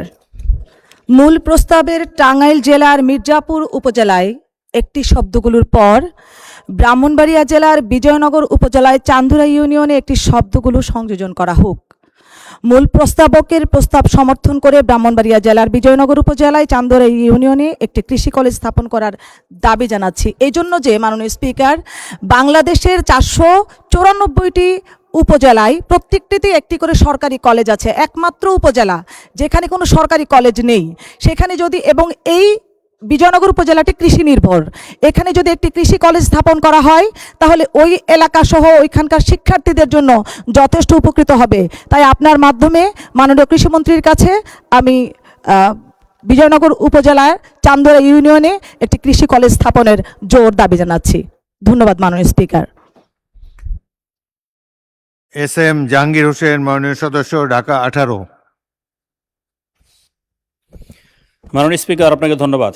মাননীয় স্পিকার, 136 টাঙ্গাইল 7 আসনের মাননীয় সংসদ সদস্য জনাব আবুল কালাম আজাদের সিদ্ধান্ত প্রস্তাবের সঙ্গে আমি একমত পোষণ করে বলতে চাই, বাংলাদেশ কৃষি নির্ভর দেশ। কৃষি নির্ভর দেশ। কৃষি বিষয়ে প্রাতিষ্ঠানিক শিক্ষা ও গবেষণা আমরা এখনো কাঙ্ক্ষিত পর্যায়ে পৌঁছাতে পারিনি। বর্তমানে আধুনিক বাস্তবতার খাদ্যের স্বয়ংসম্পূর্ণতা অর্জন এবং কৃষিতে টেকসই উন্নয়নের জন্য কৃষি গবেষণা ও উচ্চতর কৃষি শিক্ষা অত্যন্ত জরুরি। তাই দেশের প্রতিটি বিভাগে অন্তত একটি করে কৃষি বিশ্ববিদ্যালয় প্রতিষ্ঠা করার প্রয়োজন বলে আমি মনে করি। এ বিষয়ে আমি মাননীয় প্রধানমন্ত্রী এবং মাননীয় শিক্ষামন্ত্রী মহোদয়ের সদয় দৃষ্টি আকর্ষণ করছি। মাননীয় স্পিকার, আপনাকে ধন্যবাদ। মাননীয় সদস্য শওকত আরা আক্তার, মহিলা আসন 33। বিসমিল্লাহির রহমানির রহিম। মাননীয় স্পিকার, আপনাকে ধন্যবাদ। আমি ধন্যবাদ জানাচ্ছি টাঙ্গাইল জেলা থেকে নির্বাচিত মাননীয় সংসদ সদস্য জনাব আবুল কালাম আজাদ সিদ্দিকীকে গুরুত্বপূর্ণ এই প্রস্তাবটি আনার জন্য। মাননীয় স্পিকার, মেহেরপুর একটি ঐতিহাসিক জেলা, আমরা সবাই জানি, কিন্তু ওই জেলা অনেকটা পিছিয়ে আছে। আর যেহেতু এটি একটি কৃষি প্রধান এলাকা, আর সেহেতু এটি একটি কৃষি প্রধান এলাকা, তো এই এলাকায় একটি কৃষি কলেজ যদি স্থাপন করা হয় তাহলে ওই জেলায় কৃষি উন্নয়নের ব্যাপ্তি ঘটবে। এই জন্য আমি মাননীয় মন্ত্রী এবং প্রধানমন্ত্রীকে দাবি জানাচ্ছি যে এখানে একটি কৃষি কলেজ স্থাপন করা হোক। ধন্যবাদ। মোহাম্মদ কামরুল হাসান, ময়মনসিংহ 6। সালাম আলাইকুম। মাননীয় স্পিকার, আপনাকে ধন্যবাদ। আমি মাননীয় সংসদ সদস্যের প্রস্তাবের সাথে সহমত পোষণ করে আমার নির্বাচনী এলাকা ময়মনসিংহ 6 ফুলবাড়িয়ায় একটি কৃষি কলেজ স্থাপনের প্রস্তাব উত্থাপন করছি। কারণ হচ্ছে ফুলবাড়িয়া একটি কৃষি নির্ভর একটি উপজেলা। এখানে আনারস, পেঁপে, কলা, লেবু এবং হলুদ এটা বাংলাদেশে বিখ্যাত এবং এখানে কৃষি নির্ভর এই উপজেলাটি। আমি মনে করি যে এখানে একটি কৃষি কলেজ স্থাপিত হলে বেকার সমস্যার সমাধান হবে এবং জেনারেল শিক্ষা প্রতিষ্ঠানের পাশাপাশি টেকনিক্যাল এডুকেশন যদি আমরা দিতে পারি তাহলে অবশ্যই এই বাংলাদেশের বেকারত্ব দূরীকরণ হবে। এ কারণে আমি জোর দাবি জানাচ্ছি আমার উপজেলায় একটি কৃষি কলেজ স্থাপন করা হোক। ধন্যবাদ মাননীয় স্পিকার। মোহাম্মদ আব্দুল আজিজ, নাটোর 4। মাননীয় স্পিকার, আপনাকে ধন্যবাদ জানাই মাননীয় সংসদ সদস্য জনাব আবুল কালাম আজাদ সিদ্দিকী সাহেবকে, যিনি যুগোপযোগী, সময় উপযোগী প্রস্তাব মহান সংসদে উপস্থাপন করেছেন। দেশ এবং জাতিকে এই মুহূর্তে এগিয়ে নিয়ে যেতে হলে শিক্ষা ছাড়া আর বিকল্প কোনো রাস্তা নাই। চলন বিলের প্রাণকেন্দ্রে অবস্থান করে 61 নাটোর 4। সেই চলন বিলের প্রাণকেন্দ্রে গড়ে উঠেছে গুদাসপুর উপজেলা। সেই গুদাসপুর উপজেলার অধিকাংশ মানুষই কৃষি নির্ভরশীল। সেই দিক দিয়ে আমি বিবেচনায় রাখতে চাই, মহান সংসদে প্রস্তাব রাখতে চাই, আমার গুদাসপুর উপজেলায় একটা কৃষি কলেজ নির্মিত হলে এলাকাবাসী উপকৃত হবে। এলাকার অনেক ছেলেরা লেখাপড়া করে কৃষিবিদ হতে পারবে, যেখানে বাংলাদেশের 80 থেকে 85% মানুষ কৃষি নির্ভরশীল। একটি কৃষি কলেজ ওখানে হোক, এটা আমি মহান সংসদে প্রস্তাব রাখছি। ফাহমিদা হক, মহিলা আসন 18। মাননীয় স্পিকার, আসসালামু আলাইকুম। মাননীয় স্পিকার, আপনাকে ধন্যবাদ। 136 টাঙ্গাইল 7 আসন থেকে নির্বাচিত মাননীয় সংসদ সদস্য জনাব আবুল কালাম আজাদ সিদ্দিকী কর্তৃক আনিত ও আলোচ্য প্রস্তাবের উপর আমি একটি সংশোধনী প্রস্তাব করছি। মাননীয় স্পিকার, আমাদের সরকার নির্বাচনী ইশতেহারে কৃষিখাতকে বিশেষ অগ্রাধিকার দিয়েছে। কৃষিকে আধুনিকায়ন করার জন্য প্রস্তাবটি অত্যন্ত সময় উপযোগী এবং গুরুত্বপূর্ণ। এমতো অবস্থায় টাঙ্গাইল জেলার মির্জাপুর উপজেলার একটি কৃষি কলেজ স্থাপন করা হোক। শব্দাবলীর পর আমার এলাকা নরসিংদীর বেলাবতে একটি কৃষি কলেজ শব্দাবলী সংযোজন করে সিদ্ধান্ত প্রস্তাবটি মহান সংসদ কর্তৃক গ্রহণ করা হোক। মাননীয় স্পিকার, আপনাকে ধন্যবাদ। মাননীয় সদস্য সানসিলা জেবরিন, মহিলা আসন 15। মাননীয় স্পিকার, আপনাকে ধন্যবাদ।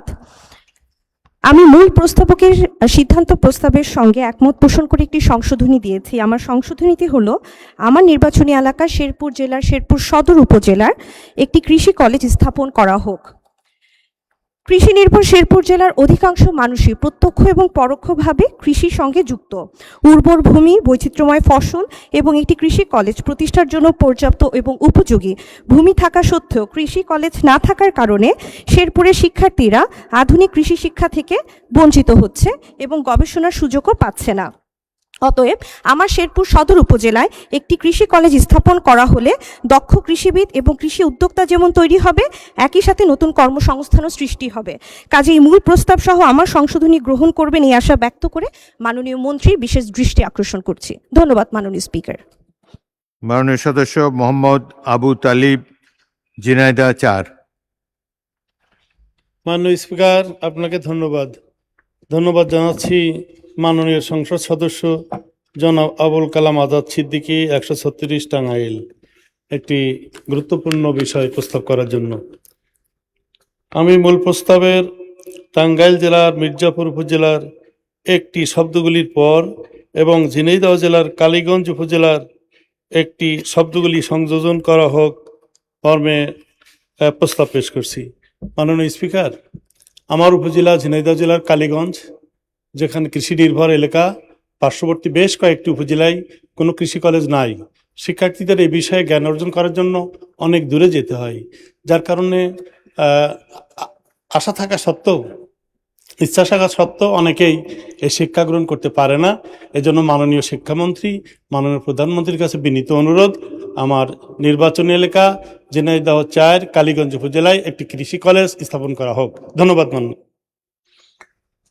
মোহাম্মদ আনোয়ারুল ইসলাম, কুড়িগ্রাম 1। মাননীয় স্পিকার, আপনাকে ধন্যবাদ। আমার নির্বাচনী এলাকা 25 কুড়িগ্রাম 1। আমি প্রস্তাবিত সংসদ সদস্যের সাথে একমত পোষণ করে আমার নির্বাচনী এলাকার বরুঙ্গামারি এবং নাগেশ্বরীর মাঝামাঝি একটি কৃষি কলেজ স্থাপনের জন্য সবিনয় অনুরোধ করছি। এক্ষেত্রে আমার এলাকার যেহেতু একটি কৃষি নির্ভর এলাকা এবং প্রত্যন্ত এলাকা আমার, সেখানে অনেক ছেলেমেয়েরা দূরে লেখাপড়া করতে পারে না। তারা যদি এই সুযোগটা পায় তাহলে কৃষির ক্ষেত্রে তারা অবদান রাখতে পারবে, আধুনিক কৃষি বাস্তবায়নের ক্ষেত্রে তারা ভূমিকা পালন করবে। এই জন্য আমি প্রস্তাবটি সমর্থন করি এবং আমার এলাকাতেও একটা কৃষি কলেজ স্থাপনের জন্য। রাশেদা বেগম হীরা, মহিলা আসন 3। মাননীয় স্পিকার, আপনাকে ধন্যবাদ। মাননীয় স্পিকার, কুমিল্লা একাডেমির আক্তার হামিদ খান একবার কুমিল্লার মানুষের কাছে বীজ এবং টাকা দিয়ে বলেছিল কোনটা আপনি গ্রহণ করবেন। ওরা বীজ গ্রহণ করেছিল, টাকা নয়। আমি এই প্রস্তাবের সাথে 14গ্রাম উপজেলাতে আমি একটা কৃষি কলেজের দাবি জানাচ্ছিলাম, কারণ সেখানে মাদ্রাসা ভিত্তিক শিক্ষা প্রতিষ্ঠানের আধিক্য রয়েছে, যা উৎপাদন বিমুখ এবং কর্মসংস্থান বিমুখ। তাই এই শিক্ষা প্রতিষ্ঠানের সম্ভাবনা ওখানে অনেক বেশি। অনুমোদন পাওয়া গেলে ওই জমি অধিগ্রহণের জন্য বা জমি দেওয়ার জন্য লোক প্রস্তুত আছে। আমি মন্ত্রীকে, মাননীয় মন্ত্রী মহোদয়কে প্রস্তাবটি গ্রহণ করার জন্য অনুরোধ করছি। আপনাকে ধন্যবাদ। মাননীয় সদস্যবৃন্দ, আমি এখন মূল সিদ্ধান্ত প্রস্তাব এবং তার উপর আনীত সংশোধনীর উপর মাননীয় শিক্ষামন্ত্রীর পক্ষে মাননীয় প্রাথমিক ও গণশিক্ষা প্রতিমন্ত্রী জনাব ববি হাজ্জাজকে তার বক্তব্য রাখার জন্য আহ্বান জানাচ্ছি। মাননীয় প্রাথমিক ও গণশিক্ষা প্রতিমন্ত্রী।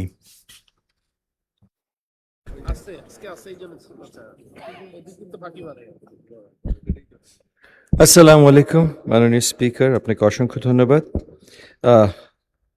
আমার কাছে যে লিখিত বক্তব্য আছে, মাননীয় সংসদ সদস্য জনাব আবুল কালাম আজাদ সিদ্দিকী 136 টাঙ্গাইল 7 আসনের এমপি মহোদয় কর্তৃক উত্থাপিত সিদ্ধান্ত প্রস্তাবের জন্য মাননীয় মন্ত্রী জনাব আনাম এহসানুল হক মিলন এমপি পক্ষ থেকে তাকে ধন্যবাদ জানাই। তিনি টাঙ্গাইল জেলার মির্জাপুর উপজেলায় একটি কৃষি কলেজ স্থাপনের প্রস্তাব উপস্থাপন করেছেন। কৃষি নির্ভর অর্থনীতি, আধুনিক কৃষি প্রযুক্তির প্রসার, দক্ষ কৃষি জনবল সৃষ্টি এবং স্থানীয় তরুণদের কর্মমুখী শিক্ষার সুযোগ সম্প্রসারণের বিবেচনায় প্রস্তাবটি গুরুত্বের সঙ্গে বিবেচনার দাবি রাখে। মাননীয় স্পিকার, মির্জাপুর টাঙ্গাইল জেলার একটি বৃহৎ ও গুরুত্বপূর্ণ উপজেলা। মির্জাপুরে পেশাভিত্তিক জনসংখ্যার প্রায় ৬২% কৃষির সঙ্গে সম্পৃক্ত, ব্যবসায় 11%, চাকুরিতে 10% এবং অন্যান্য পেশায় অবশিষ্ট জনগোষ্ঠী নিয়োজিত। অর্থাৎ এলাকার অর্থনীতি এবং জীবন জীবিকার সঙ্গে কৃষির প্রত্যক্ষ সম্পর্ক অত্যন্ত নিবিড়। মাননীয় স্পিকার, মির্জাপুরের কৃষিভিত্তিক অর্থনৈতিক কর্মকাণ্ডের বাস্তব চিত্র এ প্রস্তাবে গুরুত্ব নির্দেশ করে। উপজেলা খাদ্য অফিসের প্রকাশিত তথ্যে দেখা যায় 3 অর্থ বছরে মির্জাপুর উপজেলা থেকে প্রায় 2.603 হাজার মেট্রিক টন ধান সরাসরি কৃষকদের কাছ থেকে সরকারি ব্যবস্থাপনায় সংগ্রহ করা হয়েছে। একই সময় অভ্যন্তরীণ উৎস থেকে প্রায় 2.712 হাজার মেট্রিক টন চাল সংগ্রহ এবং বিভিন্ন কর্মসূচিতে প্রায় 13.060 হাজার মেট্রিক টন খাদ্যশস্য বিতরণ করা হয়েছে। উপজেলায় সরকারি খাদ্য গোদামের কার্যকর ধারণ ক্ষমতায় প্রায় 2.5 হাজার মেট্রিক টন। এসব তথ্য এই উপজেলায় কৃষি উৎপাদন ও কৃষিভিত্তিক অর্থনৈতিক কর্মকাণ্ডের তাৎপর্য নির্দেশ করে। মাননীয় স্পিকার, মির্জাপুরে সাধারণ ও কারিগরি শিক্ষারও একটি বিদ্যমান প্রাতিষ্ঠানিক ভিত্তি রয়েছে। উপজেলা মাধ্যমিক শিক্ষা অফিসের প্রকাশিত তথ্য ও উপজেলা মাধ্যমিক ও উচ্চশিক্ষা পর্যায়ের মোট 78টি শিক্ষা প্রতিষ্ঠানের উল্লেখ পাওয়া যায়। এর মধ্যে 47টি মাধ্যমিক বিদ্যালয়, 3টি নিম্ন মাধ্যমিক বিদ্যালয়, 3টি স্কুল অ্যান্ড কলেজ, 13টি দাখিল মাদ্রাসা, একটি আলিম মাদ্রাসা, 4টি স্বতন্ত্র ইবতেদায়ী মাদ্রাসা, 3টি উচ্চ মাধ্যমিক কলেজ, 2টি ডিগ্রি কলেজ এবং 2টি কারিগরি কলেজ অন্তর্ভুক্ত ছিল। মাননীয় স্পিকার, তবে নতুন কোনো কৃষি কলেজ স্থাপন এবং দীর্ঘমেয়াদী নীতিগত ও প্রাতিষ্ঠানিক সিদ্ধান্ত এক্ষেত্রে সাধারণত এলাকার শিক্ষার্থী এবং জনসংখ্যা ভিত্তিক চাহিদা, বিদ্যমান কলেজ ও কৃষি শিক্ষা প্রতিষ্ঠানের অবস্থান ও ধারণ ক্ষমতা, প্রয়োজনীয় জমি ও অবকাঠামোর প্রাপ্যতা, দক্ষ শিক্ষক ও প্রশিক্ষকের সংস্থান, কৃষি গবেষণা ও ব্যবহারিক প্রশিক্ষণের সুযোগ, সংশ্লিষ্ট এলাকার কৃষি উৎপাদন, ফসলের বৈচিত্র্য ও কৃষি ভিত্তিক কর্মসংস্থানের সম্ভাবনা, প্রস্তাবিত প্রতিষ্ঠানের আর্থিক ও প্রশাসনিক টেকসইতা এবং সরকারের সামগ্রিক শিক্ষা পরিকল্পনা ও আঞ্চলিক ভারসাম্য বিবেচনা করা প্রয়োজন। মির্জাপুর উপজেলার প্রায় ৭১,৮০৯ একর আবাদি জমি, তার মধ্যে ৫৫,১২৪ একর সেচ সুবিধার আওতায় থাকা এবং স্থানীয় জনসংখ্যার প্রায় ৬২% কৃষির সঙ্গে সম্পৃক্ততা, এসব উপাত্ত এই এলাকার কৃষি শিক্ষা সম্প্রসারণের সম্ভাব্য যৌক্তিকতা নির্দেশ করে। মাননীয় স্পিকার, সরকার কৃষি শিক্ষা এবং দক্ষতা ভিত্তিক শিক্ষার সম্প্রসারণের প্রয়োজনীয়তা সম্পর্কে সচেতন। একই সঙ্গে নতুন শিক্ষা প্রতিষ্ঠান স্থাপনের ক্ষেত্রে প্রকৃত চাহিদা, বিদ্যমান সুযোগ সুবিধা, প্রয়োজনীয় অবকাঠামো, আর্থিক সংশ্লেষ এবং দীর্ঘমেয়াদী কার্যকারিতার যাচাই করে সিদ্ধান্ত গ্রহণ করা সমীচীন। আজকে যতগুলো প্রস্তাবনা এসেছে সবগুলোর জন্যই মাননীয় স্পিকার এটা কার্যকরী। এই প্রেক্ষাপটে আমি মাননীয় সংসদ সদস্যকে মাননীয় শিক্ষামন্ত্রী জনাব আ.ন.ম এহসানুল হক মিলন এমপির পক্ষ থেকে আশ্বস্ত করতে চাই যে টাঙ্গাইল জেলার মির্জাপুর উপজেলায় কৃষি কলেজ স্থাপনের বিষয়ে যথাযথ কর্তৃপক্ষের মাধ্যমে সুনির্দিষ্ট ও পূর্ণাঙ্গ প্রস্তাবনা পাওয়া গেলে বিদ্যমান নীতিমালা এবং সংশ্লিষ্ট এলাকার প্রয়োজন ও যৌক্তিকতা পরীক্ষা নিরীক্ষা পূর্বক এ বিষয়ে প্রয়োজনীয় কার্যক্রম গ্রহণ করা হবে। অতএব সরকারের অবস্থান বিবেচনা নিয়ে মাননীয় সংসদ সদস্য মহোদয়কে তার উত্থাপিত সিদ্ধান্ত প্রস্তাবটি প্রত্যাহার করার জন্য অনুরোধ জানাচ্ছি। ধন্যবাদ মাননীয় স্পিকার। মাননীয় সদস্য আবুল কালাম সিদ্দিকী, টাঙ্গাইল ৭, আপনার সিদ্ধান্ত প্রস্তাব সম্পর্কে মাননীয় প্রতিমন্ত্রী যে বিবৃতি দিলেন তার প্রেক্ষিতে আপনি ইচ্ছা করলে প্রস্তাবটি প্রত্যাহার করতে পারেন। মাননীয় স্পিকার, আপনাকে ধন্যবাদ। আমি যে প্রস্তাবটি এনেছি এই প্রস্তাবটি আমি একটা নির্বাচনী এলাকার পক্ষ থেকে এনেছি। আমার মনে হয় এই প্রস্তাবের সঙ্গে সংসদের প্রায় সকলেই একমত পোষণ করবে। এবং আমি গর্ববোধ মনে করি যে এই প্রস্তাবটি এনে মাননীয় সংসদ নেতা মাননীয় প্রধানমন্ত্রী হাউজে উপস্থিত আছেন, মন্ত্রী মহোদয়, প্রাথমিক গণশিক্ষা মন্ত্রী মহোদয় যে বর্ণনা দিয়েছেন, এই কৃষি কলেজটির যে গুরুত্ব উনি ব্যাখ্যা দিয়েছেন, মাননীয় প্রধানমন্ত্রীর মহোদয়ের নির্বাচনী যে ইস্তেহার, কৃষি প্রধান বাংলাদেশে কৃষকের উপর যে গুরুত্ব, তিনি যে কৃষি কার্ড দিয়েছে, যে পরিবার কৃষি কার্ড পাবে সেই পরিবারের দরিদ্র একজন ছেলে এই কৃষি কলেজে লেখাপড়া করে নিজেকে প্রতিষ্ঠিত করতে পারবে। এই জন্য আমি মনে করি যে শিক্ষা মন্ত্রীর অবর্তমানে মাননীয় শিক্ষা প্রতিমন্ত্রী মহোদয় যে বক্তব্যটা রেখেছে, তার বক্তব্যের মধ্য দিয়ে প্রয়োজনীয় সকল কিছু অফিসিয়ালি যখন উনি পাবে, আমি মনে করি যে মির্জাপুরে, টাঙ্গাইল সাত মির্জাপুরে একটি কৃষি কলেজ ভবিষ্যতে এবং অতি শীঘ্র হবে, এই আশা ব্যক্ত করে আমি আমার প্রস্তাবটি প্রত্যাহার করছি। মাননীয় স্পিকার, আপনাকে ধন্যবাদ। মাননীয় সদস্যবৃন্দ, প্রস্তাব উত্থাপনকারী মাননীয় সদস্য তার প্রস্তাবটি প্রত্যাহারের ইচ্ছা ব্যক্ত করেছেন। কার্যপ্রণালী বিধির 138 বিধির 1 উপবিধি মতে প্রত্যাহারের ক্ষেত্রে সংসদের অনুমতি প্রয়োজন। আমি প্রস্তাবটি ভোটে দিচ্ছি। সংসদের সামনে প্রশ্ন হচ্ছে, মাননীয় সদস্য আবুল কালাম আজাদ সিদ্দিকী কর্তৃক উত্থাপিত সিদ্ধান্ত প্রস্তাব নম্বর 1, সংসদের অভিমত এই যে টাঙ্গাইল জেলার মির্জাপুর উপজেলায় একটি কৃষি কলেজ স্থাপন করা হোক, শীর্ষক প্রস্তাবটি প্রত্যাহার করা হোক। যারা এই প্রস্তাবের পক্ষে আছেন তারা হাঁ বলুন, যারা এই প্রস্তাবের বিপক্ষে আছেন তারা না বলুন। আমার মনে হয় হাঁ জয়যুক্ত হয়েছে, হাঁ জয়যুক্ত হয়েছে, হাঁ জয়যুক্ত হয়েছে। অতএব সিদ্ধান্ত প্রস্তাবটি প্রত্যাহিত হলো।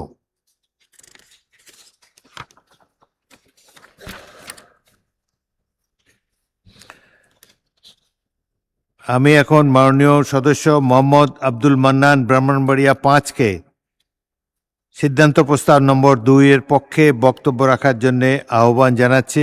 সময় 3 মিনিট। মাননীয় স্পিকার, আপনাকে ধন্যবাদ।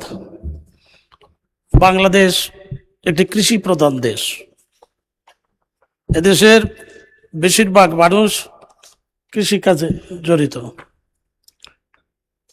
আমার নির্বাচনী এলাকা ব্রাহ্মণবাড়িয়া 5 নবীনগর, এটি কৃষি প্রধান এলাকা। এটা একটি বৃহৎ এলাকা। আমার নির্বাচনী এলাকায় 21টি ইউনিয়ন এবং একটি পৌরসভা নিয়ে আমার নির্বাচনী এলাকা গঠিত। আমাদের নবীনগর তথা ব্রাহ্মণবাড়িয়া তথা কুমিল্লা বিভাগে কোনো কৃষি কলেজ নাই। আমাদের কোনো কৃষি কলেজে পড়তে হলে আমাদের নবীনগর থেকে, আমার নির্বাচনী এলাকা থেকে হয় যেতে হবে ঢাকা, না হয় যেতে হবে ময়মনসিংহ। কাজেই আমি মনে করি যে আমার যে নির্বাচনী এলাকা, আমার নির্বাচনী এলাকায় শিক্ষার হার অনেক বেশি। আমার নির্বাচনী এলাকায় অনেকগুলি কলেজ আছে, অনেকগুলি স্কুল আছে, সাধারণ শিক্ষার অনেক সুযোগ আছে। কিন্তু বর্তমান গণতান্ত্রিক সরকার কৃষি খাতকে যেভাবে গুরুত্ব দিয়েছেন এবং যে গত বাজেটে কৃষি খাতকে যেভাবে বরাদ্দ বৃদ্ধি করেছেন এবং গ্রামীণ অর্থনীতিকে ত্বরান্বিত করার জন্য কৃষি খাতের উপর যে গুরুত্ব দিয়েছেন, সেজন্য গ্রামীণ অর্থনীতি এবং গ্রামীণ অবকাঠামো গড়ে তুলতে হলে কৃষি শিক্ষাকে গুরুত্ব দিতে হবে। কাজেই কৃষি শিক্ষা যারা শিক্ষিত হবে, আমাদের সাধারণ শিক্ষায় শিক্ষিত হয়ে অনেকেই চাকরি না পেয়ে বেকার অবস্থায় ঘুরে বেড়াচ্ছেন। কিন্তু কৃষি শিক্ষায় যদি শিক্ষিত হতো তাহলে তারা এই কৃষি কাজে নিয়োজিত হতে পারতেন। সেজন্য আমার প্রস্তাব হচ্ছে, মাননীয় শিক্ষামন্ত্রী বরাবর আমার নিবেদন যে আমার নির্বাচনী এলাকায় নবীনগর একটি কৃষি কলেজ স্থাপন করা হোক। এবং আমার এই এলাকায় কৃষি কলেজ স্থাপন করার মতো সস্তায় অনেক জায়গা আছে। আমাদের এই নবীনগর থেকে ঢাকা সড়ক পথে যাওয়ার এখনো কার্যকর যোগাযোগ ব্যবস্থা গড়ে ওঠে নাই। আমাদের নির্বাচনী এলাকা থেকে ঢাকা আসতে হলে 3টা ডিস্ট্রিক্ট ঘুরে আসতে হয়। কাজেই আমি মনে করি যে আমার নির্বাচনী এলাকায় একটি কৃষি কলেজ। ধন্যবাদ মাননীয় সদস্য। এই সিদ্ধান্ত প্রস্তাবটির উপর 10 জন মাননীয় সদস্য সংশোধনী দিয়েছেন। আমি এখন তাদেরকে নিজ নিজ সংশোধনী উত্থাপন ও সংশোধনীর উপরে সংক্ষিপ্ত বক্তব্য রাখার আহ্বান জানাচ্ছি। প্রত্যেক মাননীয় সদস্য যারা যারা বক্তব্য রাখতে পারবেন তাদেরকে 1 মিনিট করে সময় বরাদ্দ করা হলো। প্রথম বক্তা নাদিয়া পাঠান পাপন, সময় 1 মিনিট। মাননীয় স্পিকার, আপনাকে ধন্যবাদ। 247 ব্রাহ্মণবাড়িয়া 5 আসনের সম্মানিত সংসদ সদস্য জনাব মোহাম্মদ আব্দুল মান্নান কর্তৃক ব্রাহ্মণবাড়িয়া জেলার নবীনগর উপজেলায় কৃষি কলেজ স্থাপনের সিদ্ধান্ত প্রস্তাবের সাথে আমি সম্পূর্ণ সহমত পোষণ করছি। সেই সাথে তাকে ধন্যবাদ জ্ঞাপন করছি। এই সময় উপযোগী উদ্যোগের পাশাপাশি ব্রাহ্মণবাড়িয়া জেলার সরাইল উপজেলায় একটি নতুন কৃষি কলেজ স্থাপনের জোর দাবি জানাচ্ছি। মাননীয় স্পিকার, ব্রাহ্মণবাড়িয়া সংগ্রামে ঐতিহ্যে একটি অন্যতম জেলা। এই জেলার সরাইল উপজেলায় এখন পর্যন্ত এখানে কোনো কৃষি কলেজ নেই, যার কারণে এই এলাকার স্টুডেন্টদেরকে বিশেষ করে ঢাকা এবং ময়মনসিংহে যেতে হয়। আমরা এই এলাকাটি কৃষি নির্ভর এলাকা। এই এলাকায় যদি আমি খাদ্যে স্বয়ংসম্পূর্ণতা রক্ষা করতে চাই, সেই ক্ষেত্রে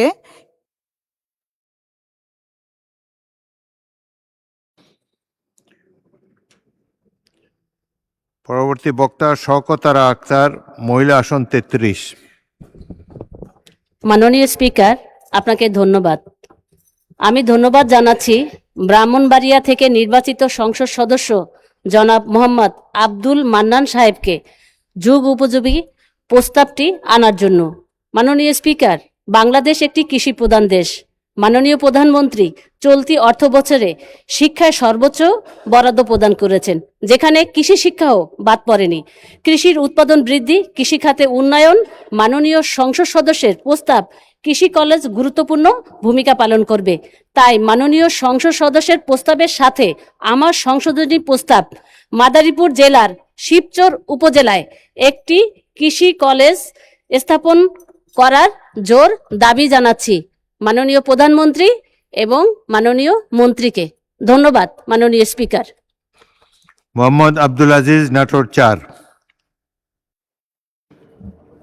মাননীয় স্পিকার, আপনাকে ধন্যবাদ জানাই ব্রাহ্মণবাড়িয়া 5-এর মাননীয় সংসদ সদস্যকে এবং ওনার প্রস্তাবের সঙ্গে আমি সহমত পোষণ করি।